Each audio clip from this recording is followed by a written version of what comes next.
إن الحمد لله نحمده ونستعينه ونستغفره ونعوذ بالله من شرور أنفسنا ومن سيئات أعمالنا من يهده الله فلا مضل له ومن يضلل فلا هادي له وأشهد أن لا إله إلا الله وحده لا شريك له وأشهد أن محمدا عبده ورسوله يا أيها الناس اعبدوا ربكم الذي خلقكم يا أيها الناس اتقوا ربكم الذي خلقكم من نفس واحدة وخلق منها زوجها وبث منهما رجالا كثيرا ونساء واتقوا الله الذي تساءلون به والأرحام إن الله كان عليكم رقيبا يا أيها الذين آمنوا اتقوا الله حق تقاته ولا تموتن إلا وأنتم مسلمون يا أيها الذين آمنوا اتقوا الله وقولوا قولا سديدا يصلح لكم أعمالكم ويغفر لكم ذنوبكم ومن يطع الله ورسوله فقد فاز فوزا عظيما أما بعد فإن أصدق الحديث كتاب الله وخير الهدي هدي محمد صلى الله عليه وسلم وشر الأمور محدثاتها وكل محدثة بدعة وكل بدعة ضلالة وكل ضلالة في النار أيها الناس اتقوا الله فإن التقوى ملاك الحسنات واعلموا أن الله عز وجل أمركم بالتحلي بالتقوى فقال تعالى واتقوا الله ويعلمكم الله فمن يتق الله يجعل له مخرجا ويرزقه من حيث لا يحتسب ومن يتق الله يجعل له من أمره يسرا সম্মানিত মুসল্লিয়ান ইকরাম, আমি আমার নিজেকে এবং আপনাদেরকে সবাইকে আল্লাহর তাকওয়া অবলম্বন অনুরোধ জানাচ্ছি। যেই তাকওয়া অবলম্বন করলে আমরা আল্লাহর জান্নাত পেয়ে ধন্য হতে পারবো। যেই তাকওয়ার পরিণতি হচ্ছে জান্নাত। আল্লাহ তাআলা বলেছেন তিলকাল জান্নাতুল্লাতী নুরিসু মিন ইবাদিনা মান কানা তাকিয়া, এই জান্নাতের ওয়ারিশ করব আমরা তাদেরকে, আমার বান্দাদের মাঝে যারা তাকওয়ার অধিকারী হতে পারবে। সুতরাং তাকওয়ার অধিকারী হতেই হবে। আপনি তাকওয়া না নিয়ে আখিরাতে গেলে যত সময় আপনার সাথে ময়লাগুলো থাকবে, গুনার ময়লাগুলো থাকবে, সেগুলো আপনার জন্য বিপদের কারণ হয়ে দাঁড়াবে। যত বেশি আপনি তাকওয়া অবলম্বন করে যেতে পারবেন আল্লাহর কাছে ততই আপনি সম্মানিত হবেন। ইন্না আকরামাকুম ইনদাল্লাহি আতকাকুম, তোমাদের মধ্যে ওই ব্যক্তি সবচেয়ে বেশি আল্লাহর কাছে সম্মানিত যে বেশি তাকওয়ার অধিকারী। তাকওয়া এমন এক জিনিস সেটা আপনি কোনো কিনতে পাওয়া যায় না, সেটা ধারণ করতে হয় কষ্ট করে। সেটা কি? এক নম্বর হচ্ছে আপনাকে অবশ্যই ঈমানদার হতে হবে, মুসলিম হতে হবে। অবশ্যই আপনাকে গুনাহ ছেড়ে দিতে হবে। আপনাকে অবশ্যই হালাল কাজগুলি করতে হবে এবং আপনাকে ফরজ কাজগুলি আদায় করতে হবে। তাকওয়া হতে হলে তিনটি স্তর। প্রথম স্তর হচ্ছে ওই লোকেরা যারা ঈমান এনেছে, আবার সাথে সাথে ফরজ কাজগুলি করেছে, হারাম ছেড়ে দিয়েছে, নফল কাজও করে, এরা হচ্ছে মুহসিন পর্যায়ের মুত্তাকি। দ্বিতীয় মুত্তাকি হচ্ছে ওই ব্যক্তিরা যারা ঈমান এনেছে, ফরজ কাম করেছে, হারাম ছেড়ে দিয়েছে, নফল কাজে ত্রুটি করেছে, তারা হচ্ছে মুমিন পর্যায়ের মুত্তাকি। 3 নম্বর মুত্তাকি তাকওয়া আছে তাদের মধ্যে কিছুটা, কিন্তু অন্যায়ও করেছে। খালাতু আমালান সালিহান ওয়া আখারা সাইয়্যান আসাল্লাহু ইয়াতুব আনহুম, কেউ যদি কোনো গুনাহ করেছে, অর্থাৎ সে ঈমান ঠিক রেখেছে কিন্তু ফরজ কাজে তার কিছু ত্রুটি হয়েছে, হারামের ভিতরে ঢুকে গেছে, এই লোকেরা বিপদে পড়ে যাবে। তাদের জন্য হাসরের মাঠে রাসূলের সুপারিশ অথবা ঈমানদারদের সুপারিশ কাজে আসবে। রাসূলুল্লাহ সাল্লাল্লাহু আলাইহি ওয়াসাল্লাম বলেছেন শাফাআতি লিআহলিল কাবাইর মিন উম্মতি, শাফাআত হবে আমার উম্মতের যারা কবিরা গুনাহ করেছে তাদের জন্য। আল্লাহ তাআলা আপনাকে যে বড় নেয়ামত যেটা দিয়েছেন সেটা হচ্ছে ঈমান। ঈমান যদি না থাকে তাকওয়ার কিছু পাবেন না। এজন্য সম্মানিত মুসল্লিয়ান কিরাম, জীবনের প্রথম যে কাজটি সবাই আদায় করবেন, আল্লাহ শুকরিয়া আদায় করবেন যে আল্লাহ আপনাকে ঈমানের নেয়ামত দিয়েছেন। ঈমানের নেয়ামতের চেয়ে বড় নেয়ামত আর কিছু নেই। ইমাম ইবনে কাইয়্যিম রাহমাতুল্লাহ আলাইহি বলেন যে যদি কেউ ঈমানদার হয়নি তাকে নেয়ামত দিয়েছে এটা বলা যাবে না, বরং তাকে দিয়েছে কিরকম, দুনিয়ার বুকে মানুষ যেভাবে কুকুরকে হাড্ডি দিয়ে পিছনে পিছনে রাখে, সেরকম আল্লাহ তাআলা দুনিয়ার বুকে তাকে কোনো রকমে তাকে বাঁচিয়ে রেখেছে বলতে পারবেন। কারণ দুনিয়ার আল্লাহর কাছে মূল্য থাকলে তিনি কাফেরকে এক ফোঁটা পানিও দিতেন না। মাছির দানার মতো মূল্য দুনিয়ার নেই, এই জন্য আল্লাহ তাআলা কাফেরকে বেশি বেশি করে দিচ্ছেন। কিন্তু ইমানদার যেহেতু আখিরাতে পাবে, ইমানদার এই জন্য তাকে নেয়ামতের কথা বলা হয়েছে, সিরাতাল লাযিনা আনআমতা আলাইহিম, ওই পথটি আল্লাহ আমাদেরকে দিন যে এই পথে আপনি নেয়ামত দিয়েছেন, সেই পথটা হচ্ছে ঈমান। সেই নেয়ামতের পথ হচ্ছে ঈমান। আনআমতা আলাইহিম কারা নেয়ামত দিয়েছেন? মিনান নাবিয়্যিন ওয়াস সিদ্দিকিন ওয়াশ শুহাদা ওয়াস সালিহিন। নবিয়্যিন যারা নবীরা এরা নেয়ামত প্রাপ্ত, সিদ্দিকরা নেয়ামত প্রাপ্ত, শহীদরা নেয়ামত প্রাপ্ত, আর নেককার বান্দারা যারা মুমিন এবং যারা মুহসিন তারাও নেয়ামত প্রাপ্ত। তারা সবাই জান্নাতের অধিবাসী হবে, তাদের জন্য কারো কোনো চিন্তা করা লাগবে না। আপনি যে মুমিন এবং মুহসিন হইতে পারেন, নাম লিখে ফেললেই হবে না, নাম রাখলেই হবে না, কাজের দিক থেকে আপনি মুমিন আর মুহসিন হতে পারলে জান্নাতে যাওয়া আপনার জন্য কোনো বিষয়ই না। আল্লাহ তাআলা আপনাকে জান্নাত দিবেন, ওয়াদা করেছেন, রাসূল বলে দিয়েছেন। কিন্তু গুনাহ করেছেন, জান্নাতে যাওয়া আটকে যাবে। এই জন্য অবশ্যই প্রথম যেটা শুকরিয়া আদায় করবেন ঈমানের। ঈমান থাকলে জান্নাতে একসময় যাবেন, গুনাহ করলেও যাবেন। ঈমানটা এই জন্য বড় নেয়ামত। এটা যদি না হয় তাহলে আপনি আসলে নেয়ামত পান নাই। এই জন্য আল্লাহ তাআলা কোরআনে কারীম বলেছেন, উলাইকাল্লাযিনা আনআমাল্লাহু আলাইহিম মিনান নাবিয়্যিন ওয়াস সিদ্দিকিন ওয়াশ শুহাদা ওয়াস সালিহিন। সুতরাং নেয়ামতুল ঈমান বড় জিনিস। আপনার ঈমানটা শুদ্ধ হয়েছে কিনা সবসময় দেখবেন। ঈমান শুদ্ধ আছে, আপনি বিশুদ্ধ আকীদার অধিকারী, সালাফি মানহাজের অধিকারী। আপনি আল্লাহর শুকরিয়া আদায় করবেন সবসময় যে আল্লাহ তাআলা আমাকে এই মানহাজের হেদায়েত দিয়েছে।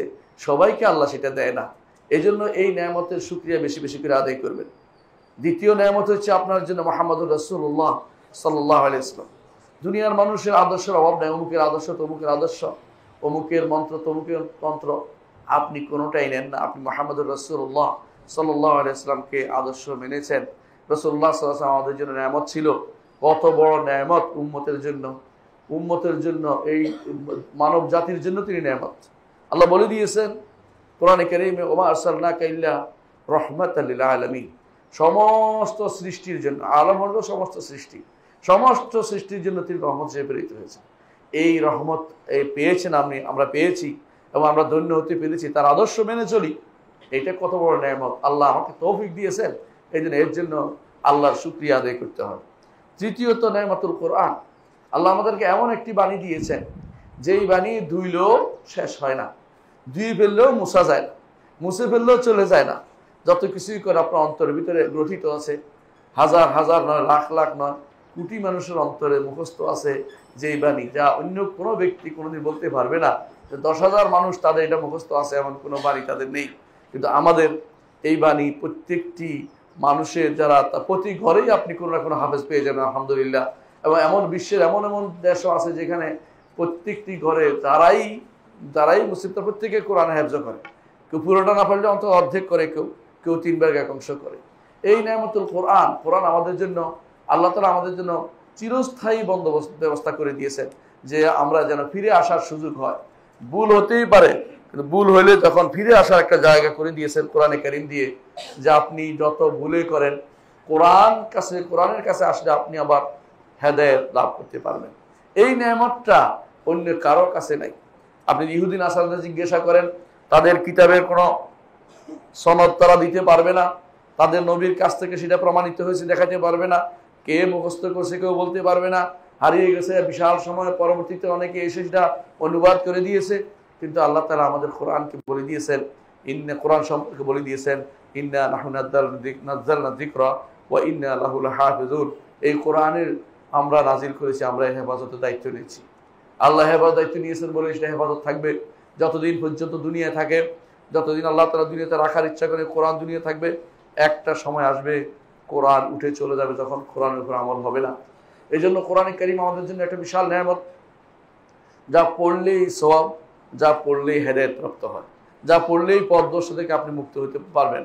এবং এই জন্য ইবনে আব্বাস রাদিয়াল্লাহু বক্তব্য আপনার মনে আছে কিনা, তিনি কি বলেছেন? তিনি বলেছেন, যে কেউ দুনিয়াতে কোরআন পড়বে সেই ব্যক্তি দুনিয়াতে কোনোদিন পথভ্রষ্ট হবে না, আর আখিরাতে তার জন্য সে কোনোদিন হতভাগা হবে না।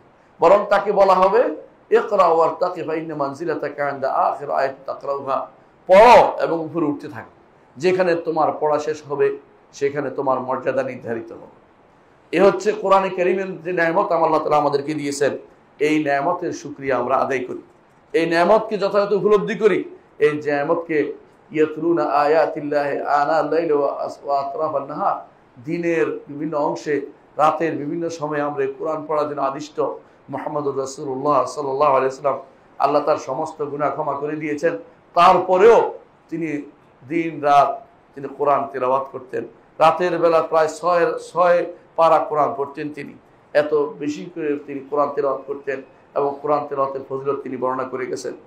এই নেয়ামতের শুকরিয়া আমরা আদায় করা দরকার, আমাদের শুকরিয়া আদায় করা দরকার। আল্লাহ তাআলা আমাদেরকে স্বাস্থ্য দিয়েছেন, সুস্বাস্থ্য দিয়েছেন। রাসূলুল্লাহ সাল্লাল্লাহু আলাইহি ওয়াসাল্লাম বলেছেন, ঈমানের পরে যদি নিরাপত্তা দেওয়া হয় সবচেয়ে বড় নেয়ামতের অন্তর্ভুক্ত। এই নেয়ামতটা আপনি পেয়েছেন, এই নেয়ামতের জন্য আল্লাহ শুকরিয়া আদায় করা দরকার, আল্লাহ শুকরিয়া আদায় করা দরকার, আল্লাহ শুকরিয়া আদায় করা দরকার। আল্লাহ আপনাকে রিজিকের ব্যবস্থা করেছেন, অনেক কওম রিজিক পায় না।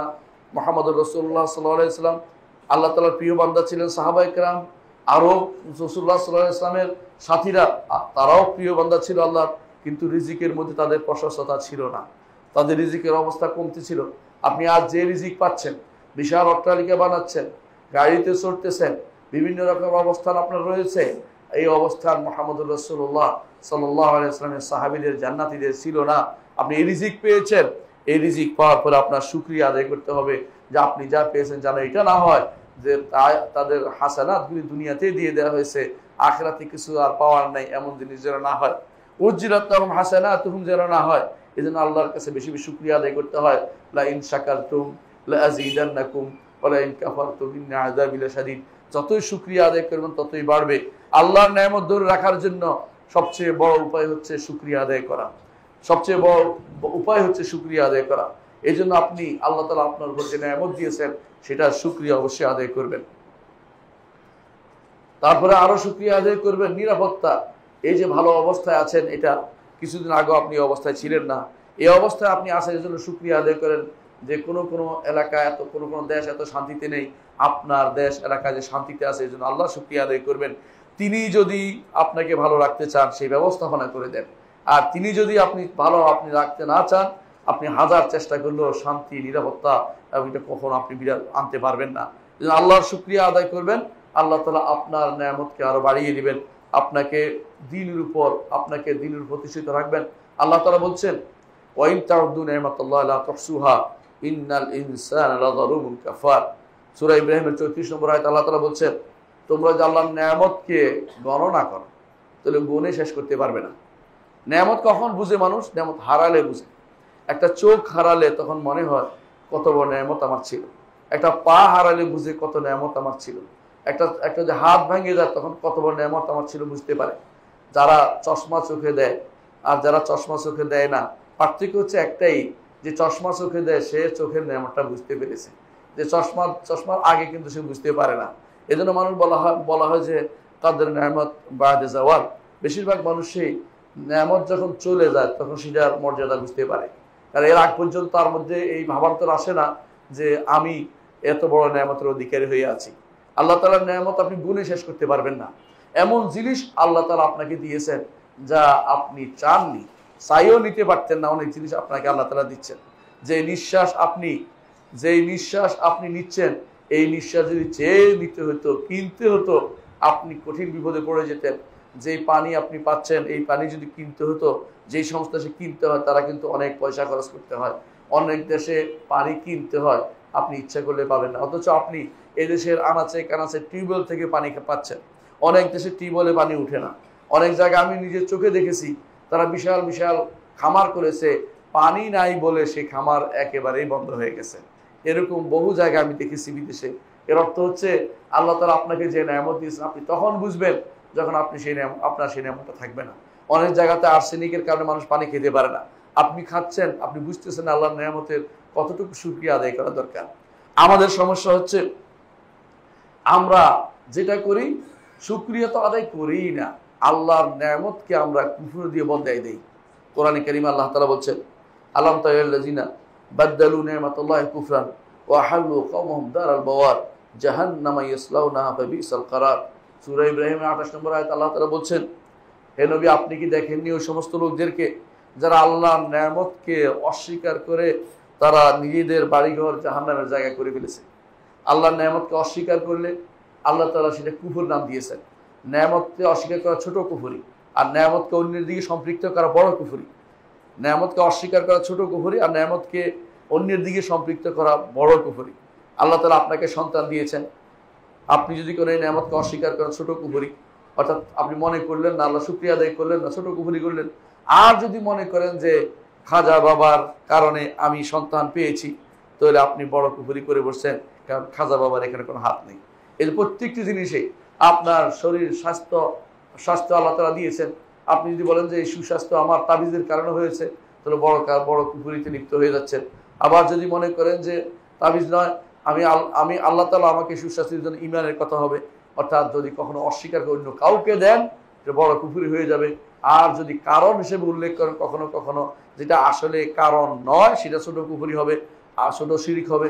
আর যদি কোনো আপনি মনে করেন যে যেটা মূলত এমনিতে আপনি বলছেন যে আরেকজন সেটা দিয়েছে, তাহলে বড় শিরিকে অন্তর্ভুক্ত হয়ে যাবে। তাহলে ছোট কুফরি, বড় শিরিক, ছোট শিরিক সবই হইতে পারে আল্লাহর নেয়ামতকে যখন অন্যের দিকে আপনি সম্পৃক্ত করবেন। আপনি সবসময় আল্লাহ তাআলা আপনাকে কি দিয়েছেন সেটা দেখবেন, অন্যের দিকে তাকাবেন না। রাসূলুল্লাহ সাল্লাল্লাহু আলাইহি ওয়াসাল্লাম বলেছেন, উনজুরু ইলা মান হুয়া দুনাকুম, তোমাদের নিচের দিকে যারা আছে তাদের দিকে তাকাও, তোমাদের উপরের দিকে যারা আছে তাদের দিকে তাকিও না। ফা ইন্নাহু আজদারু আল্লাহ তাজদারু বিনি'মাতি রাব্বিকুম, তোমরা তাতে উপযুক্ত যে তোমরা আল্লাহর নেয়ামতকে তোমরা কখনো ছোট করে দেখবে না। তোমরা মনে করবে যে আল্লাহ তাআলা আমাকে এত বড় নেয়ামত দিয়েছেন যা আমি আমার মতো অনেকেই পাইনি। যখন আপনি রাস্তায় বের হবেন তখন দেখবেন অনেকের পা নেই, আপনার পা আছে। আল্লাহ শুকরিয়া আদায় করে বলবেন আলহামদুলিল্লাহিল্লাযী ইবতালাকা বিহি। রাসূলুল্লাহ সাল্লাল্লাহু আলাইহি ওয়াসাল্লাম বলেছেন, এটা যদি কেউ বলে যে আল্লাহ তাআলা আমাকে নিরাপত্তা দিয়েছেন, যেটা দিয়ে তোমাকে আল্লাহ তাআলা পরীক্ষা করছেন, এইটা বললে আল্লাহ তাআলা তাকে এই বিপদে আর ফেলবে না। এই সুযোগ আপনি পেয়ে যেতে পারেন যদি আল্লাহর শুকরিয়া আদায় করেন, আলহামদুলিল্লাহ বলেন, আল্লাহর নেয়ামতের শুকরিয়া আদায় করি আমরা। কিন্তু কিছু কিছু মানুষ আছে আল্লাহর নেয়ামতের শুকরিয়া আদায় করে না। কিভাবে? দুনিয়া এত বেশি ফিতনা ফাসাদে ভরে গেছে যে মানুষ এখন আল্লাহর নেয়ামতকে আর স্মরণ করছে না। আল্লাহ তাআলা তাকে কান দিয়েছে কোরআন শোনার জন্য, আল্লাহ তাআলা তাকে কান দিয়েছে কোরআন শোনার জন্য, আল্লাহ তাআলা তাকে চোখ দিয়েছে কোরআন দেখার জন্য, আল্লাহর দিন মেনে চলে দেখার জন্য।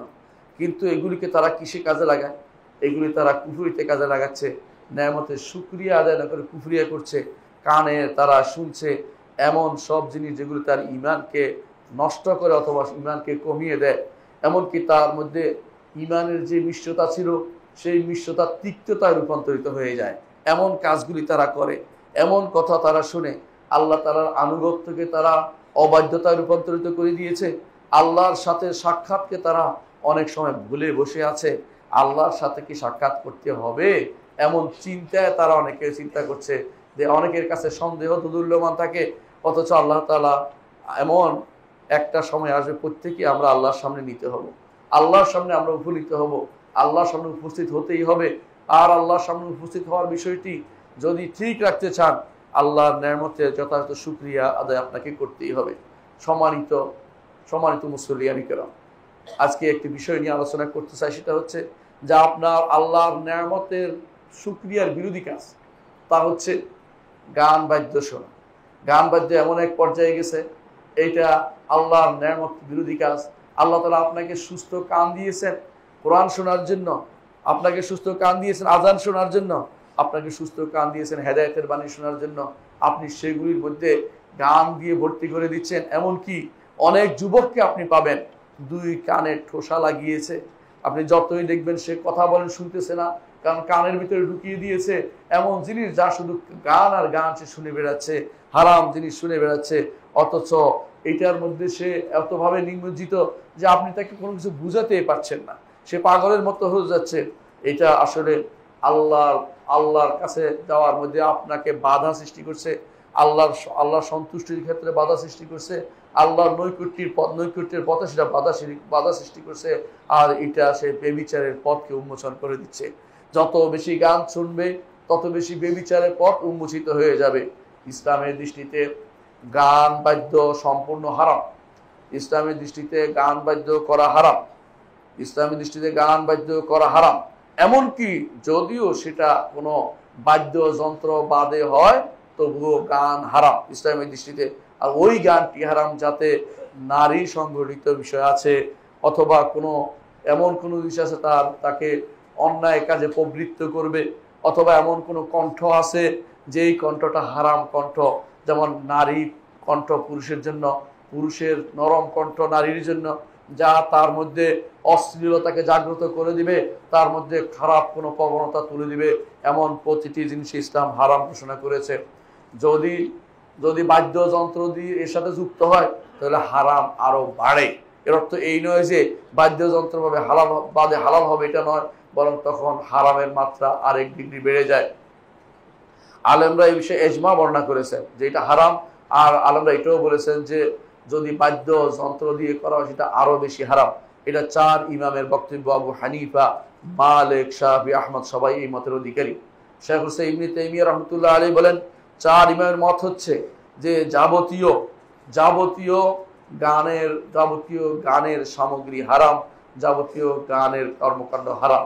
তো এর অনেক দলিল রয়েছে, আমি কয়েকটি দলিল উল্লেখ করব। 1 নম্বর দলিল হচ্ছে সূরা লোকমানের 6 নম্বর আয়াত। আল্লাহ তাআলা বলছেন ওয়ামিনান নাসি মান ইয়াশতারি লাহওয়াল হাদিস লিয়ুদিল্লা আন সাবিলিল্লাহি বিগাইরি ইলমিন ওয়া ইয়াত্তাখিযা হুজওয়া উলাইকা লাহুম আযাবুম মুহিন। মানুষের মধ্যে এমন কিছু মানুষ আছে যারা ক্রয় করে লাহওয়াল হাদিস, আপনাকে ভুলিয়ে রাখার মতো কিছু কথা ক্রয় করে। সেটা কি, সেটা ব্যাখ্যা আসছে। অর্থাৎ আপনাকে আল্লাহ থেকে দূরে সরিয়ে রাখে, দিন থেকে দূরে সরিয়ে রাখে, কোরআন থেকে দূরে সরিয়ে রাখে, হাদিস থেকে দূরে সরিয়ে রাখে। এই লাহ বলে কোনো কিছু থেকে কাউকে ভুলিয়ে রাখা। তো আপনাকে যে জিনিস থেকে ভুলিয়ে রাখে এমন জিনিস, মানুষের মধ্যে কিছু মানুষ আছে যারা এমন জিনিস কিনে থাকে যাতে করে লিয়ুদিল্লা আন সাবিলিল্লাহ, আল্লাহর পথ থেকে যাতে করে তাকে বিভ্রান্ত করতে পারে, বিভ্রান্ত দূরে সরিয়ে দিতে পারে। বেগাইরে ইলমিন, তাদের জ্ঞান নেই। ইউয়াত্তাখিযা হুজুয়া, তারা এটাকে আল্লাহ তাআলার পথকে ঠাট্টার কাজ বানিয়েছে। অর্থাৎ অনেকেই আছে অন্যায় করে, অন্যায়ের সাথে আবার অন্যায়টাকে শুধু করে যাচ্ছে, তার মধ্যে অপরাধ বোধ নেই, তার মধ্যে সে শুধু মনে করছে এটা কিছুই না। এটা হচ্ছে আল্লাহর দিন নিয়ে ঠাট্টার শামিল, যারা উপহাস করার শামিল।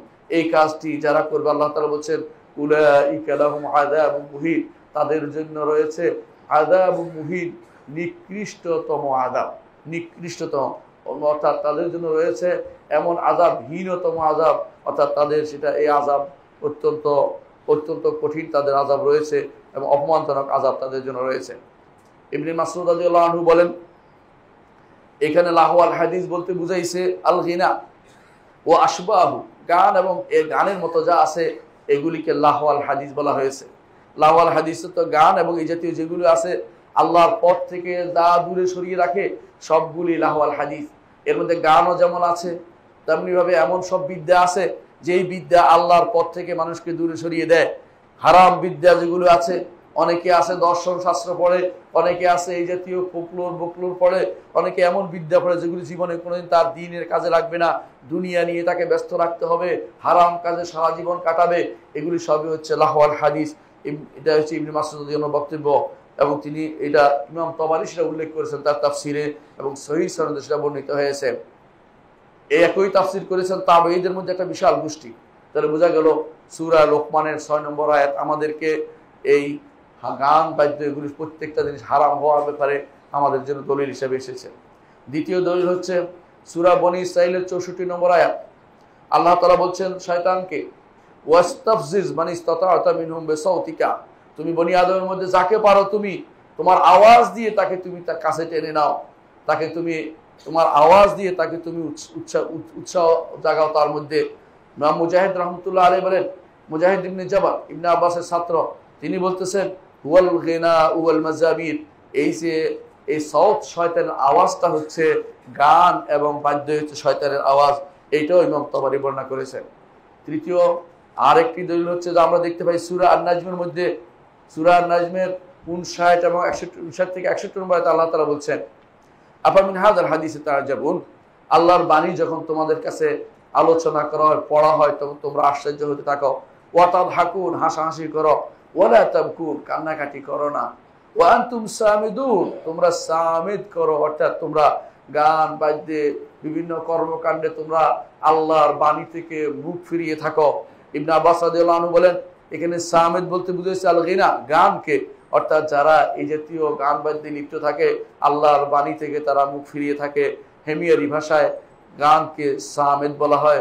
এইটাই ইবনে আব্বাস রাদিয়াল্লাহু আনহু বর্ণনাতে এসেছে এবং এটা একটি সহিহ বর্ণনা। চতুর্থ আয়াত আমরা দেখতে পাই সূরা ফুরকানের 72 নম্বর আয়াত আল্লাহ তাআলা বলছেন, ওয়াল্লাযীনা লা ইয়াশহাদুনা যুরা ওয়া ইযা মাররু বিল্লাহি মাররু কিরামা। আল্লাহ তাআলা বলছেন, ওয়াল্লাযীনা লা ইয়াশহাদুনা যুরা, যারা জুরের সাক্ষী হয় না, জুরের কাছে যায় না, জুরকে নিয়ে নিজেদের ভিতরে প্রবেশ করায় না। এই জুরের ব্যাখ্যা করেছেন মুহাম্মদ ইবনে হানাফিয়া, অর্থাৎ তিনি হচ্ছেন আলী ইবনে আবি তালেব রাদিয়াল্লাহু আনহুর ছেলে। তিনি জুরের ব্যাখ্যা করছেন হুনা আল গিনা, এই জুর বলতে এখানে গানকে বোঝানো হয়েছে এবং এটা সহিহ সনদে বর্ণিত। তার থেকে এর অর্থ হচ্ছে যে সালফে সালেহিন এই তাফসীর করেছেন এগুলোর, যে এর অর্থ হচ্ছে এমন গান যেগুলি হারাম, এই গানগুলোকে অবশ্যই এগুলি যেখানে হয় সেখানে অবস্থান করা জায়েজ নেই এবং সেগুলিকে প্রশ্রয় দেওয়া আপনার জন্য বৈধতা নেই। পঞ্চম দলিল যা আমরা দেখি সূরা আনফালের 35 নম্বর আয়াতে আল্লাহ তাআলা বলছেন, ওয়া মা কানা সালাতুহুম ইনদাল বাইতি ইল্লা মুকাআ ওয়া তাসদিয়া, আল্লাহর ঘরের কাছে তাদের কাফেরদের যে সমস্ত সালাত জাতীয় আদায় করত, এর মধ্যে তারা শীষ দিত এবং তাদের সেখানে তারা হাত তালি দিত। এগুলিকে আল্লাহ তাআলা এই নিকৃষ্টতম কাজ হিসেবে উল্লেখ করেছেন, তাদের এই সমস্ত কাজ। এর অর্থ হচ্ছে শীষ দেওয়া, বাঁশি বাজানো বা এই জাতীয় যে সমস্ত শব্দ করে যারা গান করে, এই সবগুলি হারামের পর্যায়ে পড়ে। আমরা 5টি আয়াত থেকে গান বাদ্য হারামের প্রমাণ আপনাদেরকে জানাচ্ছি। পরবর্তী আরো যে সমস্ত আয়াত আছে, হাদিস আছে, সেগুলিতে আমি উল্লেখ করছি। 6 নম্বর যে হাদিসটা হচ্ছে ইমাম বুখারী রাহমাতুল্লাহ আলাইহি, 6 নম্বর দলিল হচ্ছে ইমাম বুখারী রাহমাতুল্লাহ বর্ণনা করেন আবু মালিক আল আশআরী রাদিয়াল্লাহু আনহু থেকে। তিনি বলেন, রাসূলুল্লাহ সাল্লাল্লাহু আলাইহি ওয়াসাল্লাম বলেছেন, লা ইয়াকুনান্না ফি উম্মতি, আমার উম্মতের মধ্যে একটি গোষ্ঠী হবে, আকওয়ামুন, এমন একটি গোষ্ঠী হবে, ইস্তাহিলুন আল হিরা, যারা হেরাকে হালাল করার চেষ্টা করবে এবং হারিরকে, রেশমিকে তারা হালাল করার চেষ্টা করবে, মদকে হালাল করার চেষ্টা করবে এবং বাদ্য যন্ত্র সহ গান বাদ্যকে হারাম করার চেষ্টা করবে। এবং এটা তাফসীর হচ্ছে, হেরার তাফসীর হচ্ছে জিনা ব্যভিচারকে। আজকাল জিনা ব্যভিচার এখন বিভিন্ন ভিন্ন নামে এসেছে। জিনা ব্যভিচার এক নাম হচ্ছে এখন বলা হয় তারা লিভ টুগেদার করছে, নাউজুবিল্লাহ। অনেকে এটাকে নাম দিয়েছে যে তারা শিল্প কলা করতেছে, এই জাতীয় নাম দিয়েছে। অনেকে এইটাকে ভিন্ন ভিন্ন নাম দিচ্ছে। এখন রাসূলুল্লাহ সাল্লাল্লাহু আলাইহি ওয়াসাল্লাম যা বলেছেন বাস্তবে আমরা তা দেখতে পাচ্ছি। হারির অর্থাৎ রেশমি কাপড়, অনেকে সেটা বুস্কি নাম দিয়ে পরে, অনেকে সেটা ভিন্ন ভিন্ন নাম দিয়ে পরিধান করছে। সেটা যে হারাম সেটা এখন তাদের মাথায় আর আসে না, যে কোনো কাপড়ে তারা পরিধান করে যাচ্ছে। মদ, সেটা এখন কি নামে আসছে আপনারা জানেন? এখন মদ বলে না, বলে যে এটা তো শারাব রোহি, এটা একটা পানীয়, এবং কেউ কেউ এটাকে ভিন্ন নাম দিয়ে এখন হালাল করার চেষ্টা করছে। আর মায়াজেব, গান বাদ্যকে শিল্প নামকরণ করা হচ্ছে। গান বাদ্যকে এটার জন্য বিভিন্নভাবে আশ্রয় দেওয়া হচ্ছে এবং গান বাদ্য যারা করে তাদেরকে নাম্বার দেওয়া চিন্তা ভাবনা করতেছে। চিন্তা ভাবনা করেন কত ভয়ানক কাজে চলে গেছি আমরা। রাসূলুল্লাহ সাল্লাল্লাহু আলাইহি ওয়াসাল্লাম যেটা বলেছেন সেটাই আপনি দেখতে পাবেন। এখন যারা এই কাজগুলি করছে তাদেরকে একটু চিন্তা করা উচিত। রাসূলুল্লাহ সাল্লাল্লাহু আলাইহি হাদিসে জিনার সাথে একসাথে উল্লেখ করেছেন, জিনার সাথে গানকে উল্লেখ করেছেন। তাহলে বোঝা গেল হারামের দিক থেকে কোনো অংশে সেটা কম নয়। এই জন্য গান বাদ্য হারাম, এটা আপনাকে মনে রাখতেই হবে। 6 নম্বর দলিল হচ্ছে ইমাম আহমদ বর্ণনা করেন, শেখুল আলবানী হাদিসটিকে সহিহ বলেছেন। রাসূলুল্লাহ সাল্লাল্লাহু আলাইহি ওয়াসাল্লাম বলেছেন, লা ইয়াশরাবান্না উনাসু মিন উম্মতি আল খামরা ইসাম্মুনাহু বিগাইরি ইসমিহা, আমার উম্মতের একটা গোষ্ঠী মদ পান করবে, তারা মদকে ভিন্ন নামে ডাকবে। ওয়াইয়ুদরাবু আলা রুসিমিল মাআজিব, আর তাদের মাথার উপরে গান বাদ্য করা হবে। অর্থাৎ তারা মদ খাবে আর একটা গোষ্ঠী গান বাদ্য করবে, অথবা গান বাদ্য করবে আর মদ খাবে। এই ওয়াল কাইনাত, এবং তাদের উপরে বাদ্যযন্ত্র গায়িকারা তাদের উপরে বাদ্যযন্ত্র বাজাবে। রাসূলুল্লাহ সাল্লাল্লাহু আলাইহি ওয়াসাল্লাম বলেন ইউকসাফুল্লাহু বিহিল আরদ, আল্লাহ তাদের নিয়ে জমিনকে ধসিয়ে দিবেন। ওয়াইয়াজআলু মিনহুম কিরাদাতা ওয়া খানাজির, তাদের মধ্যে বানর এবং শূকর বানিয়ে দিবেন, তাদেরকে বানর এবং শূকর বানিয়ে দিবেন। ইমাম আহমদ হাদিসটি বর্ণনা করেছেন, হাদিসটি সহিহ। সপ্তম আরেকটি বা অষ্টম আরেকটি দলিল হচ্ছে ইমাম আহমদ বর্ণনা করেন, আবু উমামা রাদিয়াল্লাহু আনহু বর্ণিত, তিনি বলেন রাসূলুল্লাহ সাল্লাল্লাহু আলাইহি ওয়াসাল্লাম বলেছেন, ইয়াবিতু কওমুন মিন হাযিল উম্মতি আলা আকলিন ওয়া শুরবিন ওয়া লাহবিন ওয়া লাবিন, আমার উম্মতের একটি গোষ্ঠী পান করবে, খাবে, পান করবে এবং তারা গান বাদ্য এবং খেলাধুলা লিপ্ত হতে থাকবে। তারপর এক সময় সকালবেলা উপনীত হবে এমন যে কেউ শূকর হয়ে গেছে, কেউ বানর হয়ে গেছে। ওই রাসূলুল্লাহ আলা আহিয়া মিনহুম আলা আহিয়া রিহান, ওই সময় আল্লাহ তাআলা তাদের একটা গোষ্ঠীর উপরে বাতাস প্রবাহিত করবেন, ফায়ানসিফুহুম, তাদেরকে সেটা ধ্বংস করে দিবে, কামা নাসফামান কানা ক্বাবলাকুম, আগের লোকদের মতো। কেন সেটা করবেন? বিস্তিহলালিহিমুল খামরা, কারণ তারা খামরকে, মদকে হালাল মনে করবে। ওয়াদরবিহিম বিদুফুফে, এবং তারা বাদ্য যন্ত্র বাজাবে। ওয়া ইত্তিখাযিমুল কাইনাত, এবং তারা গায়িকা, গান বাদ্য গায়িকা, তাদেরকে তারা গ্রহণ করবে। এই জন্য আল্লাহ তাআলা তাদেরকে সেদিন শাস্তি দিবেন। এটাও সহিহ হাদিস দ্বারা আমরা দেখতে পাই যে এটাও সহিহ হাদিস, ইমাম আহমদ বর্ণনা করেছেন হাদিসটি, সেটা আমরা দেখতে পাই। আরেকটি হাদিস উল্লেখ করি ইমাম, সেটাও রাসূলুল্লাহ সাল্লাল্লাহু আলাইহি ওয়াসাল্লাম থেকে, তিনি বলেছেন সূরাতানে মালউনা সাওতানে মালউনা আনি ফিদ দুনিয়া ওয়াল আখিরা, দুটি আওয়াজ এটা অভিশপ্ত। সেটা কি? মিজমারুন ইনদা নি'মা, নিয়ামত পাওয়ার পরে যখন বাদ্যযন্ত্র বাজানো হয়। ওয়ারান্নাতুন ইনদা মুসিবা, এবং মুসিবতের সময় যে শোক প্রকাশের যে সুর তুলে, যে বিলাপ তোলে, এটা রাসূলুল্লাহ সাল্লাল্লাহু আলাইহি ওয়াসাল্লাম বলেছেন এগুলি মালউন, অভিশপ্ত আওয়াজ। এই দুইটাকে রাসূল মালউন বলেছেন। ইমাম বাজ্জার হাদিসটি বর্ণনা করেছেন এবং শেখ ইমাম দিয়াল মাকদিসি রাহমাতুল্লাহ আলাইহি হাদিসটিকে হাসান বলেছেন। আরেকটি হাদিসে রাসূলুল্লাহ সাল্লাল্লাহু আলাইহি ওয়াসাল্লাম বলেছেন, ইন্নাল্লাহ হারামা আলাইয়া আও ক্বালা হুররিমাল খামরু ওয়াল মাইসির ওয়াল কুবা, আল্লাহ তাআলা আমার উপর হারাম করেছেন অথবা বলেছেন হারাম করেছে, আল্লাহ তাআলা হারাম করে দেয়া হয়েছে খামরকে, মদকে হারাম করে দেয়া হয়েছে, ওয়াল মাইসার, এবং হারাম করে দেয়া হয়েছে যেটা মানুষ জুয়াকে, ওয়াল কুবা, এবং কুবাকে হারাম করা হয়েছে। কুবার ব্যাখ্যা করেছে আলেমরা তবল, ঢোল তবল বাজিয়ে গান বাদ্য বাজানো, এটাকে হারাম করা হয়েছে। ইমাম আবু দাউদ হাদিসটি বর্ণনা করেছেন এবং ইবনুল মুলাক্কির রাহমাহুল্লাহ তিনি হাদিসটিকে সহিহ বলেছেন। আমরা আরেকটি হাদিস দেখি, রাসূলুল্লাহ সাল্লাল্লাহু আলাইহি ওয়াসাল্লাম বলেছেন, নুহিতু আন সাওতাইনি আহমাকাইনি ফাজিরাইনি, আমি দুটি আহমক এবং ফাজির গুনার আওয়াজ থেকে আমাকে নিষেধ করা হয়েছে। একটি হচ্ছে সাওতুন ইনদা মুসিবা, বিপদে পড়লে যে আওয়াজ, বিপদে পড়লে বিলাপ করে যে কান্না হয়, সেটাকে নিষেধ করা হয়েছে। আর আরেকটি হচ্ছে খামসুর উজুহিন ও শক্ত জুয়ুবিন ওয়া রান্নাতে শায়তানিন, এবং হারাম করা হয়েছে যেটা মানুষ খামসু উজুহিন, বিপদে পড়লে যে মুখ খামছায়, সেটাকে রাসূলুল্লাহ নিষেধ করেছেন। ইমাম তিরমিজি হাদিসটি উল্লেখ করেছেন। ইবনে তাইমিয়া রাহমাতুল্লাহ আলাইহি বলেন যে এই হাদিস দ্বারা, এই হাদিস গান যে হারাম, এটা এই হাদিস থেকে স্পষ্ট বোঝা যাচ্ছে। এই হাদিস স্পষ্ট বুঝছে গানও হারাম। ইবনে তাইমিয়া রাহমাতুল্লাহ থেকে তিনি দলিল নিয়েছেন যে গান হারাম।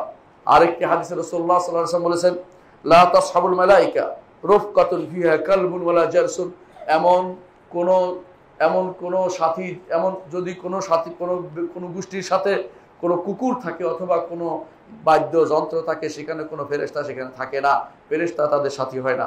ইমাম মুসলিম হাদিসটি বর্ণনা করেছেন।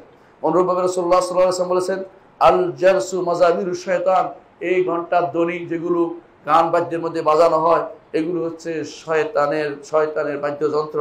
ইমাম মুসলিম হাদিসটি বর্ণনা করেছেন। এই হাদিসগুলো থেকে আমরা বুঝতে পারি যে আসলে ইসলামী শরীয়তে গান বাদ্যকে হারাম করা হয়েছে। যারা এর বিপরীত মত নিচ্ছে তারা শয়তানের দোসর এবং শয়তানের ধোঁকায় পড়েছে, প্রবৃত্তির অনুসরণ করে চলেছে।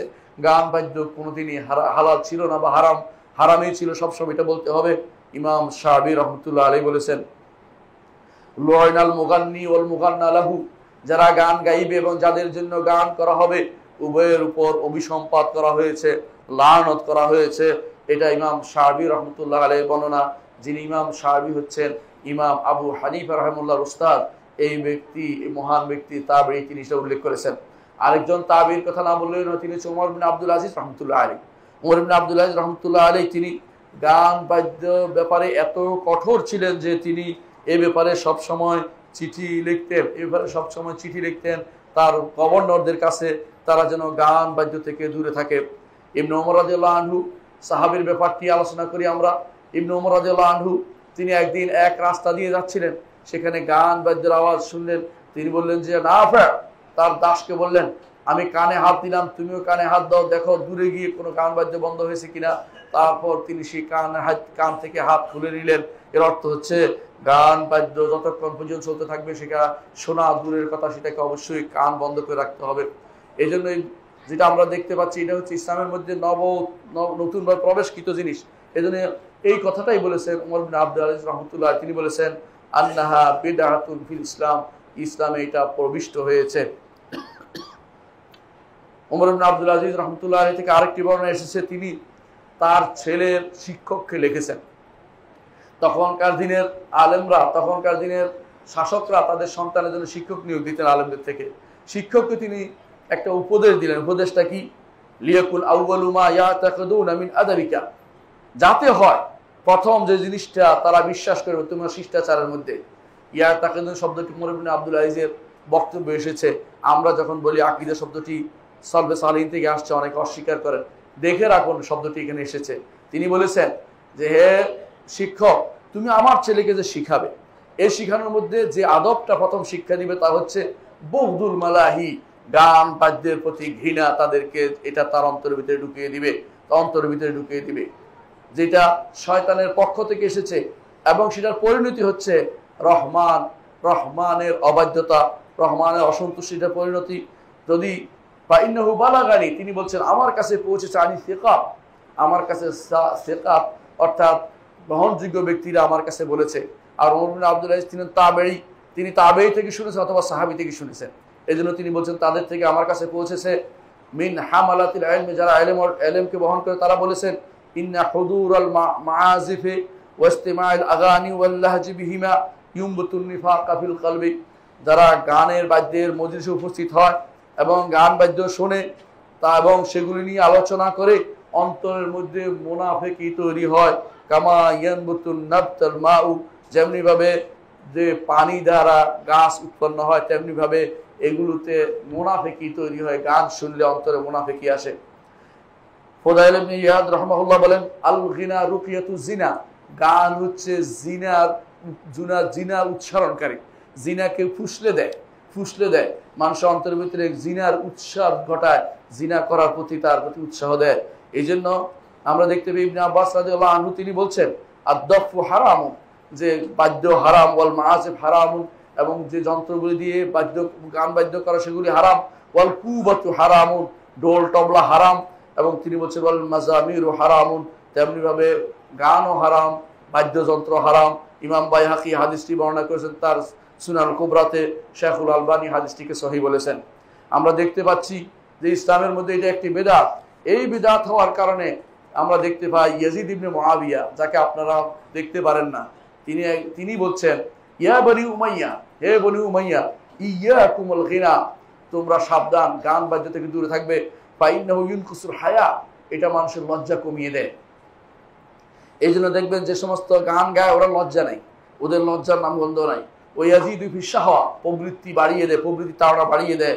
ওয়াহদুমুল মরুয়া, মানুষের ভিতরে মানবিকতা নষ্ট করে দেয়, অর্থাৎ মানুষের ভিতরে মানুষ তখন থাকে না, তারা ব্যক্তিত্ব নষ্ট করে দেয়, ব্যক্তিত্বহীন হয়ে যায়। ওয়া ইন্নাহু লা ইয়ানুবু আনিল খামর, এই গান বাদ্য এটা ইয়ানুবু আনিল খামর, এটা মদের মতোই, মদের জায়গা দখল করে। ওয়াইয়াফআলু মা ইউফআলুল মুসকির, যে ব্যক্তি মদ খায় সে যেটা করে, গান বাদ্যকারী একই কাজ করে। ওয়াল গিনা দাইয়াতু জিনা, আর গান বাদ্য হচ্ছে জিনার প্রতি আহ্বানকারী একটি জিনিস। ইমাম ইবনুল কাইয়িম ইগাসাতুল আফান এই বর্ণনাটি নিয়ে এসেছেন। এর দ্বারা বোঝা গেল যে তিনি ব্যক্তিগতভাবে খুব খারাপ বলতে পারেন না। যারা বলে তিনি গান বাদ্য নিয়ে লিপ্তছিলেন, ইয়াজিদ ইবনে মুআবিয়ার কথা বলছেন, তারা শিয়া ছিল, এই জন্য তার উপর মিথ্যাচার করেছেন। কারণ এটা দ্বারা তিনি বুঝাচ্ছেন যে গান বাদ্য থেকে দূরে থাকতে হবে। তিনি তার বংশের কওমকে সাবধান করেছেন। গান বাদ্য এত বেশি ভয়াবহ খারাপ হওয়ার কারণে আমরা গান বাদ্যের অনেকগুলো নাম আমরা কোরআন এবং সুন্নাহ দেখতে পাই, যেগুলো নিকৃষ্ট নামগুলো উল্লেখ করা হয়েছে। গান বাদ্যের একটা নাম হচ্ছে আল্লাহ, অর্থাৎ যা মানুষকে আল্লাহর পথ ভুলিয়ে দেয়। আল্লাহ অর্থাৎ বেহুদা কাম, আল বাতিল অসার কাজ, আজুর মিথ্যা, আল মুকা শীষ, আল তাসদিয়া হাততালি, রকিয়াতু জিনা জিনার উৎসারকারী, কোরআন শয়তান শয়তানের কোরআন, মুমবাতুন নিফাকা ফিল কলব অন্তরের ভিতরে এটা নেফাকি তৈরি করে, as-সাউতুল আহমাক আহমকদের আওয়াজ, as-সাউতুল ফাজির গুনাহগারদের শব্দ, সাউতুশ শয়তান শয়তানের শব্দ, মিজমারুশ শয়তান শয়তানের যন্ত্র, as-সামুদ এবং সেটা হচ্ছে বিভোর থাকা অর্থাৎ অন্য কাজে নিজেকে বিভোর রাখা, হক কাজ থেকে বিমুখ থাকা, এই সবগুলি নাম আমরা দেখতে পাই। প্রায় 14টা নামে কোরআন এবং সুন্নাতে এটাকে ঘৃণা করার জন্য আমাদেরকে শিক্ষা দেওয়া হয়েছে। ইমাম ইবনুল কাইয়িম রাহমাতুল্লাহ আলাইহির জন্য বলেছেন যে ইন্নাকা লা তাজিদ আহাদান উনিয়া বিল গিনা, তুমি যাকে দেখবা গান নিয়ে কাজ করে তাকে দেখবা, এবং যারা এই গানের বাদ্যযন্ত্র নিয়ে যারা ঘুরে থাকে তাদের মধ্যে দেখবা যে দলালুন আন তরিকুল হুদা, 1 নম্বর দেখবা যে সে হেদায়েতের পথ থেকে দূরে সরে গেছে, হেদায়েতের পথ থেকে দূরে সরে গেছে। ইলমান ওয়া আমালান, ইলমের দিক থেকেও আমলের দিক থেকেও, অর্থাৎ ইলমের দিক থেকেও সে হেদায়েতের পথে নাই, আমলের দিক থেকে হেদায়েতের পথে না থাকতে পারে না। ওয়াফিহি রাগবাতুন আন ইস্তিমাইল কোরআন ইলা ইস্তিমাইল গিনা, কোরআন শুনে না কিন্তু গান শোনার দিকে সে ব্যস্ত হয়ে পড়ে। অনেকে যারা ইসলামী গান বলে তাদেরকে দয়া করে দেখবেন যে তারা অনেকেই সারাদিন শুধু গান চর্চায় সারগাম মিলানোর চেষ্টায় আছে, কিভাবে সে মকাম মিলাইতেছে চিন্তা করতেছে, কোরআনে কারীম নিয়ে তার সময় হয় না। যে ব্যক্তি আল্লাহর সামা আল্লাহর বাণী শোনার জন্য যে ব্যক্তি নিজেকে নিয়োজিত করে না, হারাম বাদ্য অথবা অন্য জিনিস দিয়ে সে ব্যস্ত থাকে, যারাই আল্লাহর বাণী থেকে অন্য জিনিসে ব্যস্ত থাকে সেটাই হচ্ছে লাহু, সেটাই নিষিদ্ধ। সেটা যদি কোনো ইসলামিক গান বলে সেটাও বৈধতা নেই, ইসলামিক সঙ্গীত বললেও সেটার বৈধতা নেই। আল্লাহর দিন থেকে, আল্লাহর কোরআন শোনা থেকে, আল্লাহর কোরআনকে শোনানো থেকে, পড়ানো থেকে, পড়া থেকে দূরে থাকলে এই অবস্থা তাদের তৈরি হবে। সুতরাং এটা ইবনে কাইয়িম রাহমাতুল্লাহ আগেই বলেছেন যে যারাই আল্লাহর কোরআন শোনা থেকে দূরে থাকবে এরা গানের মধ্যে নিমজ্জিত থাকবে, এবং তাদেরকে যদি কখনো কখনো তাদেরকে যদি বলা হয় যে কোরআন শুনবা না ইসলামী সঙ্গীত শুনবা, তাদের মধ্যে কিন্তু ইসলামী সঙ্গীতটাকে তারা খুব প্রাধান্য দেয়। 3 জনে 4 জনে গাইতে থাকে, কোরআন হয়তো সে বলে 2 আয়াতের বেশি যেন না পড়া হয়। ইবনে কাইয়িম রাহমাতুল্লাহ এটা বলেছেন। ইবনে কাইয়িম রাহমাতুল্লাহ বলেছেন যখন তাদের সামনে রাখা হয় গান এবং কোরআন শোনার কথা, তখন তারা গান বাদ্য শোনার দিকে, কোরআন ছেড়ে দিয়ে গান বাদ্য শোনার দিকে ফিরে যায়, এবং তাদের মধ্যে যারা কোরআন শুনতে যায় তাদেরও অবস্থা এমন হয়, তিনি বলছেন তাদের অবস্থা এমন হয় যে সে মনে মনে চায় বেটা এত লম্বা করলো কেন, 2 আয়াত পড়লে হইতো না, 1 আয়াত পড়লে হইতো না, এত লম্বা করছে কেন? কারণ এরপরে তার জন্য বিশেষ শিল্পী গোষ্ঠীরা রয়ে গেছে, শিল্পী গোষ্ঠী পরবর্তী বিশেষ উপস্থাপনা নিয়ে আসবে। এই জন্য কোরআন শোনার জন্য তার সময় নেই, কোরআন নিয়ে গবেষণার তার সময় নেই, কোরআন পড়ার তার সময় নেই, কোরআন শিক্ষা দেওয়ার তার সময় নেই। ইবনে কাইয়িম রাহমাতুল্লাহ কত সুন্দরভাবে উল্লেখ করেছেন, তিনি বলছেন যে কোরআন যদি পড়ে মনে করে অনেক লম্বা করে ফেলছে, আর গান যদি শুনে তখন বলে যে এটা যদি আর একটু বাড়িয়ে গানটা গাইতো। আমি আশ্চর্য হয়েছি অনেক সময়, আপনি দেখবেন, এবং অনেক সময় দেখেছি আমরা অনেক সময় মাঝে মধ্যে আমরা তখন একটা সময় টিভিতে যারা কোরআনের প্রতিযোগিতা করতো তাদের প্রতিযোগিতা শোনার জন্য যাইতাম, আমাদেরকে নেওয়া হতো হিসেবে, বিচারক হিসেবে।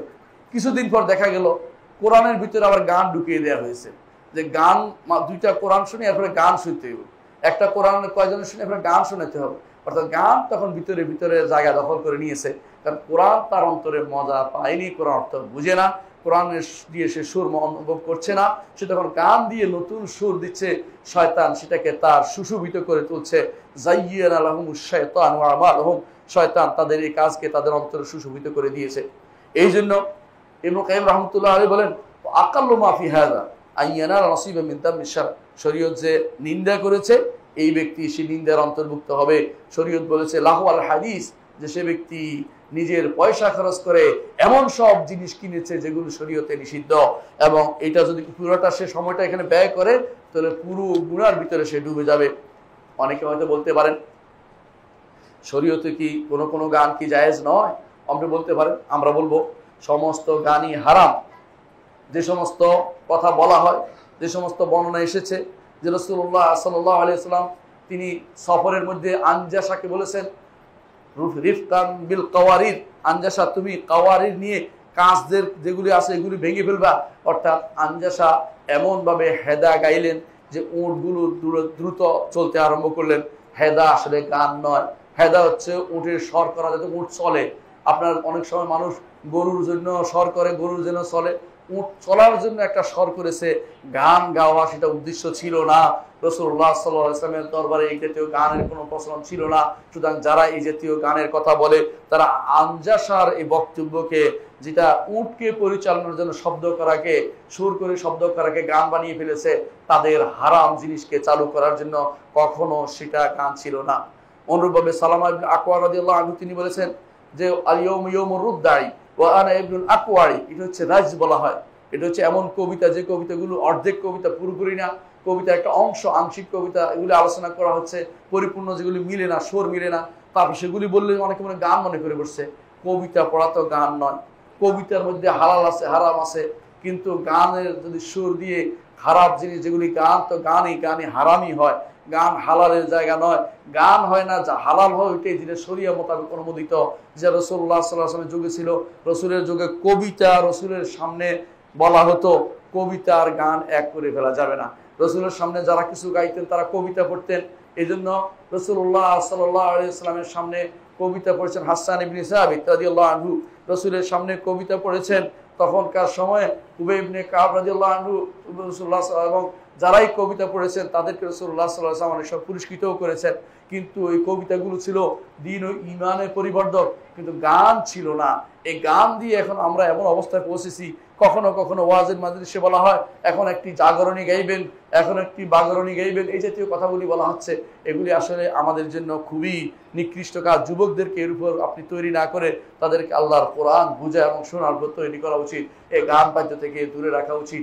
তাদের সাথে, কাফেরদের সাথে পাল্লা দিয়ে তারা একটা তৈরি করেছে, আমরা আরেকটা তৈরি করতে হবে, এরকম এটা আমাদের নীতি হওয়া উচিত নয়। তারা গান বাদ্য তৈরি করেছে, আমরাও বিকল্প গান তৈরি করতে হবে কেন? আমাদের তো সামা ইমানই আছে, ইমানই একটা শোনার জিনিস আছে, সেটা হচ্ছে কোরআনে কারীম। তাদের সেটা নাই, তাদের সেটা নাই। আমাদের কোরআনে কারীম শুনে ইমান এনেছে, সাহাবা ইকরাম কোরআনে কারীম শুনে, অনেকেই কোরআনে কারীম শুনে ইমান এনেছে। এমনকি এখনো ভারতে অনেক জায়গাতে কোরআন শুনে মানুষ ইমান আনে।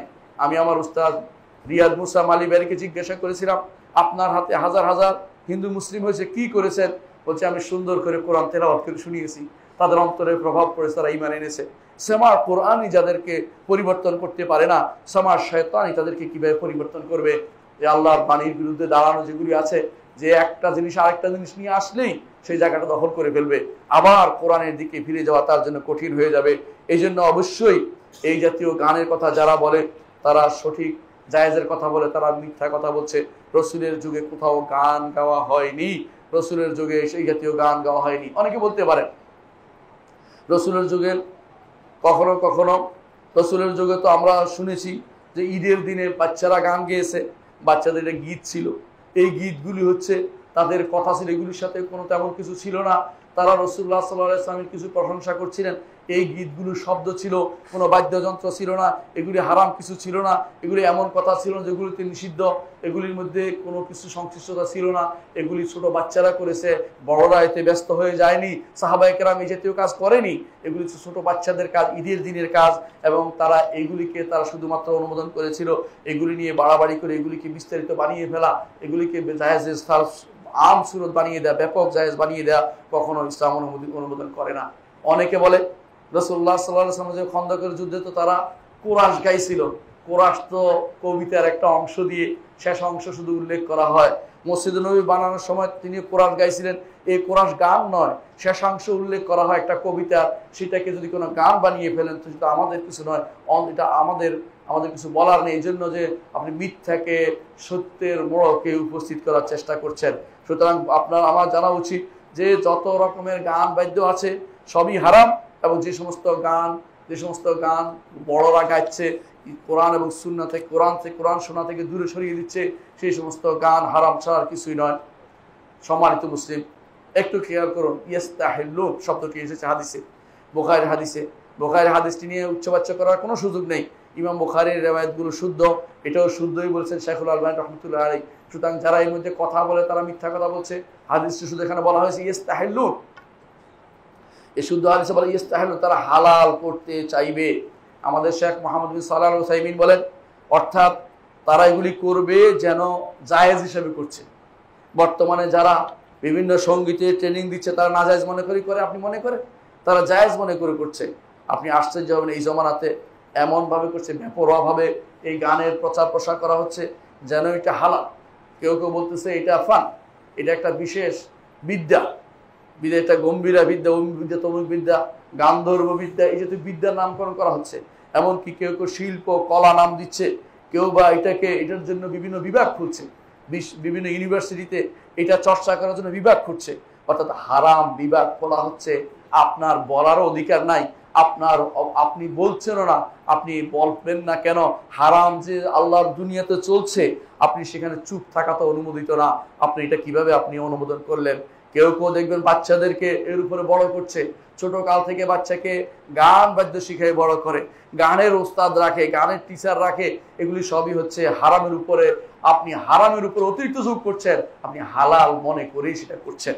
আর কেউ কেউ দেখা যায় ভবিষ্যৎ প্রজন্মকে নষ্ট করার জন্য আজ যেটা হচ্ছে সেটা কি? সবচেয়ে দুর্ভাগ্যের বিষয় হচ্ছে এখন যেটা আপনারা শুনেছেন বিভিন্ন যে অনেকেই চেষ্টা করছে এবং টিচার নিয়োগ দিবে, গান বাদ্যের টিচার নিয়োগ দিবে প্রাইমারি স্কুলে। এমনিতে এই প্রাইমারি স্কুলগুলো জনশূন্য হয়ে যাচ্ছে। আল্লাহ তাআলা ঈমানদারদের মধ্যে ঈমান দিয়েছেন, তারা ভালো করে জানে এখানে পড়লে তাদের সন্তানরা ঈমানদার থাকবে না, এই জন্য তারা সেখান থেকে তাদেরকে অন্যদিকে নিয়ে যাচ্ছেন। এর উপরে আরেকটা মরার উপরে খাড়ার গা বলে, সেটা আবার এসে তার উপর পড়েছে এই শিক্ষার উপরে। সেটা কি? এখানে গানের টিচার নিয়োগ দিয়েছে। আপনি চিন্তা করে দেখুন, যেখানে কোরআনের টিচার নিয়োগ দেওয়ার কথা সেটা না করে গানের টিচার নিয়োগ দেওয়া হচ্ছে। আল্লাহর কোরআনকে তারা শোনাতে চায় না, আল্লাহর কোরআন শুনতে তারা বাচ্চাদেরকে অভ্যস্ত করতে চায় না, তারা গান বাদ্য দিয়ে তাদেরকে দিন থেকে দূরে সরিয়ে দিতে চাচ্ছে। আপনার সন্তান যদি গানে অভ্যস্ত হয়ে যায়, পরবর্তীতে গান ছাড়া তার জীবনে কিছুই থাকবে না, সবকিছু গান নিয়ে চিন্তা করবে, হালালকে হারাম করে বলবে, হারামকে হালাল করবে, এবং সে কোনোদিন তার মনে ঢুকবেই না কোনোদিন হারাম, এই চিন্তা থাকবে না। তখন সে বিভিন্ন এমন সব কথা, এমন সব বক্তৃতা নিয়ে আসবে, বক্তব্য নিয়ে আসবেন যা কোনোদিন কেউ শুনেনি, কোনোদিন কেউ বলেনি, এমন বক্তব্য নিয়ে এসে এটাকে এটাকে হালাল বানানোর চেষ্টা করে থাকবে। কারণ সে তো এটার উপর বড় হয়েছে, সে চাকরি পেয়েছে এটার উপরে। যারা এটার উপর চাকরি পাবে তাদের সমস্ত আয় কি হারাম, তাদের ঈমান থাকবে না, কারণ তারা মানুষকে শিক্ষা দিচ্ছে হালাল মনে করে, এবং হারাম মনে করে কেউ বেশি থাকতে পারে না। যারা এগুলিকে গান বাদ্যকে হালাল মনে করবে তারা কাফের। গান বাদ্যকে যারা এইভাবে হালাল হিসেবে প্রস্তাবনা দিবে মুসলিমদের বাচ্চাদেরকে শেখানোর জন্য, তারাও কাফের হয়ে যাবে। এবং যারা মনে করবে এটা শেখানো কোনো কিছুই না, তারা দিন সম্পর্কে বেপরোয়া হয়ে যাবে, তারাও কাফের হয়ে যাবে। আপনার সন্তান যদি আপনি শিখান, আপনি গুনাতে পড়বেন, আর আপনার সন্তান যখন এই গুনাহ কবিরা থেকে কখন কুফরি হয়ে যাবে, যখন তার মধ্যে এই গুনার প্রতি সামান্যতম গুনার কোনো লেশ মাত্র তার মধ্যে অনুভব হবে না, তখন সে কাফের হয়ে যাবে। আপনি বুঝতে পারছেন বর্তমান যে অবস্থাগুলি তৈরি হয়েছে, সারা বিশ্ব এখন যেন গানের একটা আসরে পরিণত হয়েছে। আপনি কোনো বাজারে যাবেন, সেখানে গান বাজতেছে, কোনো দেখবেন মোবাইল খুলবেন, গান বাজতেছে, কোনো টেলিভিশন খুলবেন, গান বাজতেছে, যা খুলেন তাতে গান ঢুকিয়ে দেওয়া হয়েছে। শয়তান তার সমস্ত অস্ত্র নিয়ে নেমেছে আপনাকে দিন থেকে দূরে সরিয়ে দিতে। আপনি অবশ্যই আল্লাহর দিনের দিকে ফিরে আসার চেষ্টা করুন, আপনার জন্য খারাপ পরিণতি অপেক্ষা করছে। আল্লাহ তাআলা বলছেন, ওয়ামান আরাদা আন যিকরি ফাইন্না লাহু মাঈশাতান দানকা ওয়া নাহশুরুহু ইয়াওমাল কিয়ামাতি আমা। যে কেউ মান আরাদা আন যিকরি, যে কেউ আল্লাহর জিকির থেকে মুখ ফিরিয়ে থাকবে, আল্লাহর জিকির হচ্ছে কোরআন, কোরআন থেকে যে ব্যক্তি মুখ ফিরিয়ে থাকবে কোথায় যাবে? গান বাদ্য শিখবে। কোরআনের সাথে গান বাদ্য একসাথে চলতে পারে না, ভালো করেই বুঝে। এই জন্য তারা কোরআন শিক্ষা দেওয়া না দিয়ে গান বাদ্য শিক্ষা দেওয়ার জন্য শিক্ষক নিয়োগ দিবে প্রাইমারিতে। এর অর্থ হচ্ছে আপনার সন্তানকে আতুর ঘরে নষ্ট করবে, আপনার সন্তানকে শুরুতেই ভ্রান্ত করে দিয়ে পথভ্রষ্ট করে দিবে, তার লজ্জা চলে যাবে, সে হালাল হারামের সামান্যতম অনুভূতি তার মধ্যে থাকবে না। এই দুর্ভাগ্য এই কাজ যারা করবে, আল্লাহ তাআলা বলছেন ফাইন্না লাহু মাঈশাতান দানকা, কবরে তার জন্য সংকীর্ণ জীবন রয়েছে। আর ওয়া নাহশুরুহু ইয়াওমাল কিয়ামাতি আমা, কিয়ামতের দিন তাকে অন্ধ হিসাবে উঠানো হবে, তাকে সেদিন অন্ধ হিসাবে উঠানো হবে। ক্বালা রাব্বি লিমা হাশারতানি আমা ওয়া কাদ কুনতু বাসীরা, সে বলবে, এ রব কেন আমাকে অন্ধ হিসাবে উঠালেন, আমি তো চোখে দেখতাম, ক্বালা কাযালিকা আতাতকা আয়াতুনা ফানাসিতাহা, এইভাবে আমার আয়াত এসেছিল, নিদর্শন এসেছিল, তুমি সেগুলোকে ভুলে বসেছিলে। ওয়াকাযালিকাল ইয়াউমা তুনসা, আজকের দিনে তোমাকে রেখে দেয়া হবে। আল্লাহ তাআলা বলেন না, অর্থাৎ তোমাকে এই কষ্টের মধ্যে রেখে দেয়া হবে, অন্ধ হিসেবে রেখে দেয়া হবে, চক্ষুষ্মান করা হবে না। চোখের সামনে কোরআন দেয়া হয়েছে, দেখতে চান না, পড়তে চান না, সন্তানকে পড়াতে চাচ্ছেন না, সন্তানকে এমন সব বিদ্যা শিক্ষা দিচ্ছেন যা আপনাকে দিন থেকে দূরে সরিয়ে দিবে। আপনি অবশ্যই পথভ্রষ্ট হয়েছেন, আপনি আখিরাতে অন্ধ হিসেবে উঠবেন, আপনার শাস্তি আল্লাহ তাআলা নির্ধারণ করে রেখেছেন। আপনি সিদ্ধান্ত নেন কি করবেন। দুনিয়ার কষ্ট ভোগ করে জান্নাতে যাওয়া ভালো, অবশ্যই ভালো। দুনিয়ার এই জাতীয় গান বাদ্যে নিপতি থেকে আখিরাতে জাহান্নামে যাওয়া আছে, তা বহুগুণ ভালো, এটা আপনার বোঝা উচিত। দুনিয়া 60-70 বছর পরে কবরে হয়তো আপনি কয় হাজার বছর বাঁচবেন, হাসরের মাঠে 50,000 বছর দাঁড়িয়ে থাকবেন, এরপরে অনন্ত জীবন, যেই জীবনের কোনো শেষ নেই, সেই জীবনে আপনি যদি কোনো জান্নাতের দেখা না পান, যদি কাফের হয়ে যান, তো জান্নাতের দেখা পাবেন না, আপনার জন্য ভয়াবহ পরিণতি অপেক্ষা করছে। আর যদি গুনার অনুভূতি আপনার থাকে, তো আপনি গুনাহগার, আপনি প্রথমেই জান্নাতে যেতে পারবেন না, আপনার জন্য শাস্তি রয়েছে। শাস্তি শেষ হবে কতদিনে শেষ হবে আপনি জানেন না। হাসরের মাঠে 50,000 বছর দাঁড়িয়ে থাকতেই হবে। কবরের শাস্তিও রয়েছে মাইশাতান দাঙ্কা, আর হাসরের মাঠে কতদিন শেষ হবে। এরপরে সুপারিশ, যদি ঈমান তাকে সুপারিশ পাবেন, ঈমানের কোনো সমস্যা থাকলে সুপারিশও পাবেন না। এর অর্থ হচ্ছে জাহান্নামে আপনাকে চলে যেতে হবে। সেই জন্য অবশ্যই সাবধান থাকতে হবে। আমরা যারা আজ নিজেদের ভবিষ্যৎ প্রজন্মকে দ্বীনের উপর বড় করতে চাই, তারা অবশ্যই চিন্তা করবেন এই জাতীয় কাজকে প্রতিরোধ করতে হবে, যে আমাদের সন্তানদের জন্য গানের শিক্ষা, গানের কোনো পরীক্ষা, গানের কোনো কর্মকাণ্ডে আমাদের সন্তানরা যেন ঢুকতে না পারে, এবং তারা অন্যরা যেন এখানে ঢুকাইতে না পারে, সেগুলিকে অবশ্যই আপনারা এই ব্যাপারে কথা বলবেন, প্রতিবাদ করবেন। এটা শরীয়ত নির্দেশিত প্রতিবাদ। শরীয়ত এটাকে আপনাকে বলেছে, মান রাআ মিনকুম মুনকারান ফালিয়ুগাইয়িরহু বিয়াদিহি, তোমাদের মধ্যে যে কেউ অন্যায়, অশ্লীল, খারাপ কাজ দেখে সে যেন সেটাকে হাত দিয়ে প্রতিহত করে। না পারলে, আমরা যারা পারি না, আমাদের জন্য হচ্ছে মুখ দিয়ে বলা, যে ওটা মুখ দিয়ে বলতে হবে এটা হারাম, এটা করা যাবে না। আর যদি এটাও না পারেন কোনোদিন, অবশ্যই অন্তর দিয়ে ঘৃণা এটা তৈরি করতে হবে সন্তানের মাঝে।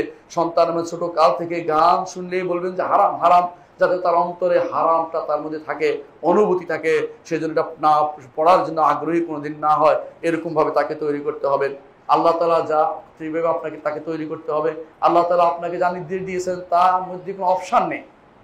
কিছু মানুষ মনে করে আল্লাহ রাসূল বলেছে দেখি না, দেখার কোনো সুযোগ নেই, বরং আপনাকে মানতেই হবে। কোরআনে কারীম আল্লাহ তাআলা বলেছেন, ওমা কানা লিল মুমিনিন ওয়ালা মুমিনাতিন, কোন ঈমানদার নারী এবং পুরুষের জন্য এটা কোনোদিন বৈধতা নেই। ইজা কাদাল্লাহু ওয়া রাসূলুহু আমরান, আল্লাহ এবং রাসূল যখন কোনো ব্যাপারে ফয়সালা দিবেন, আনতাকুন লাহুমুল খিয়ারাতু মিন আমরিহিম, এবার অপশন খোঁজার কোনো সুযোগ নেই। ফয়সালা দিয়েছেন হারাম, হারামই থাকবে। এটা কোনোভাবে পেছায় এদিক সেদিক করে, এটাকে শিল্প বানিয়ে, এটাকে এইটা বানিয়ে ওইটা বানিয়ে কোনো কিছু করার কোনো সুযোগ নেই। দুর্ভাগ্য আমাদের কিছু মানুষ মনে করে বসেছে যে এইগুলি যদি তৈরি করতে পারি এদের মধ্যে উদারতা আসবে। এই উদারতা কিসের উদারতা আপনি কি বুঝেছেন? অর্থাৎ আল্লাহর দ্বীনের সাথে হালাল হারাম একাকার করে ফেলা, ইসলামের সাথে অন্য দিনকে একাকার করে ফেলার উদারতা তৈরি করার জন্য ছোট কাল থেকে আপনার সন্তানকে এই হারাম গানের মধ্যে প্রবৃত্ত করার জন্য এরা ষড়যন্ত্র করছে। এই বিদেশি ষড়যন্ত্র, বাইরের ষড়যন্ত্রকে অবশ্যই আমাদের রুখে দাঁড়াতে হবে এবং মনে রাখতে হবে আল্লাহ এবং তার রাসূল নির্দেশের বিপরীতে কোনো অপশন নেই। ঈমানদার যদি হন আপনাকে অবশ্যই সেটা পরিত্যাগ করতে হবে, কারণ ঈমানদার কখনো এর বাইরে কোনো চিন্তা করতে পারে না। আকুলু কাওলি হাযা ওয়া আস্তাগফিরুল্লাহ লি ওয়া লাকুম ওয়া লিসাইরিল মুসলিমিনা ফাস্তাগফিরু ইন্নাহু হুয়াল গফুরুর রাহিম। ইন্নাল হামদালিল্লাহ নাহমাদুহু ওয়া নাস্তাঈনুহু ওয়া নাস্তাগফিরুহু ওয়া নাউযু বিল্লাহি মিন শুরুরি আনফুসিনা ওয়া মিন সাইয়্যাতি আমালিনা। মান ইয়াহদিহিল্লাহু ফালা মুদিল্লা লাহু ওয়া মান ইউদ্লিল ফালা হাদিয়া লাহু। وأشهد أن لا إله إلا الله وحده لا شريك له وأشهد أن محمدا عبده ورسوله। সম্মানিত মুসলিয়ানে কেরাম, বলছিলাম যে আমাদের এই বদ ফিতনার যুগে যেভাবে ফিতনা ছড়িয়ে পড়েছে, ঘরের ভিতরে হাতের মুঠোর সন্তানদের কাছে সন্তানরা এখন এমন একটা অভ্যাসে পরিণত হয়েছে, গানের আওয়াজকে তারা আর হারাম মনে করছে না। আপনার কাছে এখন একটা গা সহ হয়ে গেছে। অনেকে গাছ হওয়া জিনিসটাকে আরো একটা বিপদটা নিয়ে আসছে, সেটা কি নাম দিয়েছে ইসলামী সঙ্গীত। প্রিয় ভাইরা, ইসলামী সঙ্গীত নামে যা প্রচলিত আছে তা একটু যদি কোনো আপনি চুলচারা বিশ্লেষণ করেন, আপনি অনেকগুলি কুফরি কালামও পাবেন, অনেকগুলো হারাম বক্তব্য পাবেন। আমি যদি একটা উদাহরণ দিই আপনি বুঝতে পারবেন। বলতেছে, যদি বলে যে ফুল ফুটে হেসে বলে ইয়া রাসূলুল্লাহ, কত মিথ্যা কথা আপনি চিন্তা করে দেখছেন? কোনো ফুল কি হেঁটে হেসে ইয়া রাসূলুল্লাহ বলে? মিথ্যা কথা বলছে।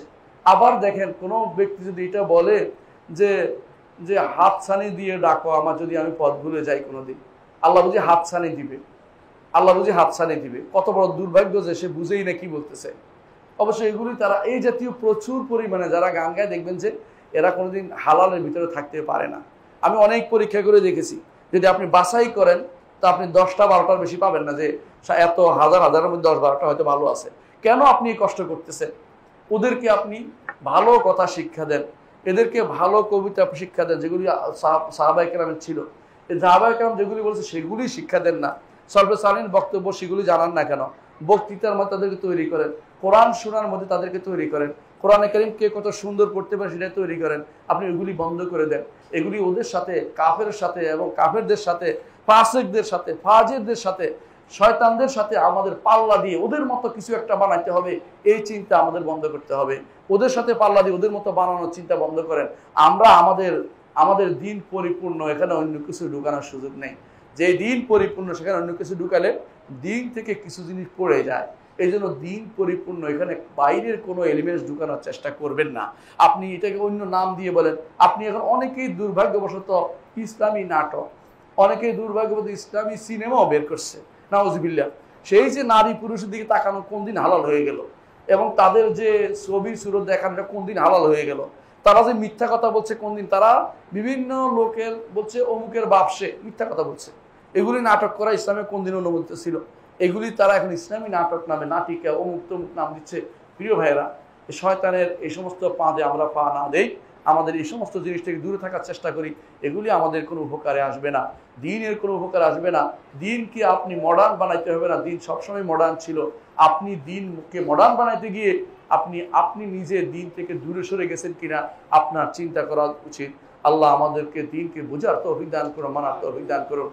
আলা ওয়া সাল্লু আলা সাইয়্যিদিল বাশারিয়া মুহাম্মদ ইবনে আব্দুল্লাহ কামা আমারা আল্লাহু আযজা ওয়া জাল্লা ফি কিতাবিহি ওয়া যান্না বিমালাইকাতিল মুসাব্বিহাতিল কুদসি ওয়া যাল্লাতা বিকুম আইয়ুহাল মুমিনুন فقال تعالى مخبرا وآمرا إن الله وملائكته يصلون على النبي يا أيها الذين آمنوا صلوا عليه وسلموا تسليما وقال النبي صلى الله عليه وسلم من صلى عليه مرة صلى الله عليها بعشرا اللهم صل على محمد وعلى آل محمد كما صليت على إبراهيم وعلى آل إبراهيم إنك حميد مجيد اللهم بارك على محمد وعلى آل محمد كما باركت على إبراهيم وعلى آل إبراهيم إنك حميد مجيد اللهم ارض عن الخلفاء الراشدين أبي بكر وعمر وعثمان وعلي وعن سائر الصحابة والتابعين رضوان الله عليهم أجمعين اللهم اغفر لنا ولإخواننا الذين سبقونا بالإيمان ولا تجعل في قلوبنا غلا للذين آمنوا ربنا إنك رؤوف رحيم اللهم اغفر لنا أجمعين আল্লাহ আমাদের সবাইকে আপনি ক্ষমা করে দিন। আল্লাহ আমাদেরকে ফিতনা থেকে বাঁচিয়ে দিন। আল্লাহ আমাদের গান বাদ্যের ফিতনা থেকে বাঁচিয়ে দিন।